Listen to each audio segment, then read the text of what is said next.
وعلیکم السلام.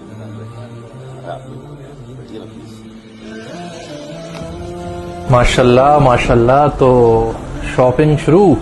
ارے بھائی یہ شاپنگ کے پیسے نہیں ہیں, بیسیکلی یہ تو زکوٰۃ کے پیسے ہیں. اچھا زکوٰۃ. زکوٰۃ جو ہے وہ ایک عربی ورڈ ہے جس کا مطلب ہوتا ہے اپنے مال کو پاک یا شدھ کرنا. ہمارے سال بھر کی کمائی سے تمام خرچے کاٹنے کے بعد جو پیسہ بچتا ہے نا, اس میں سے 2.5% ہم کو زکوٰۃ میں دینا. کیا بات ہے. جیسے فار این ایگزامپل مان لیجئے کہ آپ کے تمام خرچے کاٹنے کے بعد آپ کے پاس 100 روپے بچے, اس 100 روپے میں سے 2.5 روپیہ زکوٰۃ میں دینا ہم پر فرض ہے, اور وہ ہمیں غریبوں اور ضرورت مندوں کو بانٹنا ہوتا ہے. تو یہ اسی کے لیے رکھے ہوئے بیسیکلی. کیا بات ہے, کیا بات ہے, کیا بات ہے. تو یہ پورے پیسے زکوٰۃ کے ہیں. یہ پیسے زکوٰۃ کے ہیں. تو آپ اس کو کس کو اور کیسے بانٹیں گے؟ بیسیکلی پچھلے بہت سالوں سے میں نے کچھ فیملیز ہیں جن کو میں نے پوائنٹ آؤٹ کر رکھا ہے کہ یار یہ ضرورت مند ہے, غریب ہے, مسکین ہے, تو ان لوگوں کو ہم یہ دیتے ہیں, اور لگ بھگ وہ 15 فیملیز ہیں. اچھا. تو میری جو مان لی سال کی جو میری زکوٰۃ بنی ہے وہ 1.5 لاکھ روپے بنی ہے, تو میں 10-10 ہزار روپے کر کے وہ ساری فیملیز کو دے دوں گا. اچھا, بہت اچھی بات ہے. ایسا آپ کئی سالوں سے کر رہے ہیں؟ ہاں بہت سالوں سے کر رہے ہیں. اور وہ کئی سالوں سے غریب ہیں, آج بھی غریب ہیں؟ ہاں آج بھی غریب ہے. اور ایسا ہی چلتا رہا تو ہمیشہ غریب رہیں گے؟ آپ کی بات نہیں سمجھا میں سمجھاتا ہوں. جی دیکھیے, زکوٰۃ کا جو اصلی مقصد ہے وہ ہے غریبی کو دور کرنا یا ختم کرنا. بالکل بالکل بے شک. جب مدینہ پاک کے اندر زکوٰۃ کا حکم آیا تو صرف 8 مہینے کے اندر زکوٰۃ لینے والا کوئی باقی نہ رہا, یعنی زکوٰۃ کوئی لینے والا تھا ہی نہیں, غریبی دور ہو گئی تھی.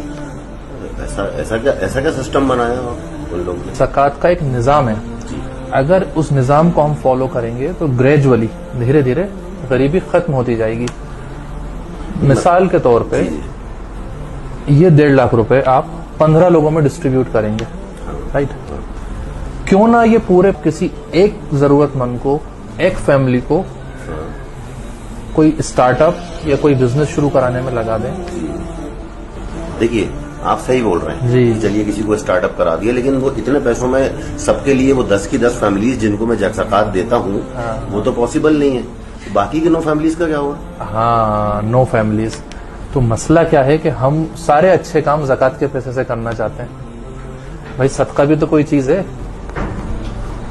بات تو آپ صحیح بول رہے ہیں عمران بھائی. مطلب صدقہ جو ہے, صدقہ تو بھول ہی جاتے, زکوٰۃ کیونکہ فرض ہے, اور صدقہ یعنی کہ چیریٹی, اور چیریٹی جو ہے وہ حفاظت فرماتی ہے ہر بلا ہر پریشانی سے ہماری اور ہماری فیملی کو اور ہمارے مال کو بچا کے رکھتی ہے, پروٹیکشن کا کام کرتی ہے. تو واقعی میں یہ بات سچ ہے, اور اس بارے میں تو میں نے سوچا ہی نہیں تھا یار. تو میرا یہ سجیشن ہے کہ آپ اس پیسے سے کسی ایک فیملی کا کوئی بزنس یا کوئی ایک اسٹارٹ اپ شروع کرائیں. اس سے یہ ہوگا کہ اگلے سال وہ فیملی ایک لیول اوپر آ جائے گی اور وہ آپ سے زکوٰۃ نہیں لے گی, اور اس کے 1 سال بعد بہت ممکن ہے کہ وہ زکوٰۃ دینے والے بن جائیں گے. دیٹ مینس 2 سال میں آپ نے 2 غریب فیملیز کم کر دی معاشرے سے. اور زکوٰۃ کا دیکھا جائے تو زکوٰۃ کا مطلب بھی یہی ہے جی, غریبی دور کرنا. اگر سال بھر ایسے مطلب ہر بار تھوڑا تھوڑا کر کے اماؤنٹ ہم بہت ساری فیملیز کو دیتے رہیں گے تو وہ زکوٰۃ لینے والے ہی بنے رہیں گے, وہ زکوٰۃ دینے والے نہیں بن پائیں گے. بالکل. تو آپ اس پریکٹس سے 2 سال میں 2 فیملیز غریب فیملیز کم کر رہے ہیں, اور یہ پریکٹس اگر سارے لوگ فالو کرنے لگیں تو وہ دن دور نہیں کہ کچھ ہی سالوں میں ہمارا معاشرہ اور ہماری قوم کے حالات کچھ اور ہو جائیں گے. بالکل صحیح ہے عمران بھائی. مطلب میں اور مطلب آپ بھی اور ہم سب کی فیملیز جو ہیں اتنے سالوں سے زکوٰۃ دے ہی رہے ہیں, اور جو زکوٰۃ دینے والوں کے نمبر ہیں وہ کم نہیں ہو, الٹے بڑھتے جا رہے ہیں. جبکہ ہونا یہ چاہیے کہ وہ نمبر کم ہو جائیں اور جو زکوٰۃ لینے والے ہیں وہ زکوٰۃ دینے والے بن جائیں. واقعی میں اس طرح سے جو ہے میں نے کبھی سوچا نہیں تھا. آپ نے جو ہے بہت اچھی بات بولی. آج ہم سب مل کے یہ ارادہ کریں کہ ہم سب زکوٰۃ دیں گے, جتنی بنتی ہے اتنی پوری دیں گے اور وقت پر دیں گے.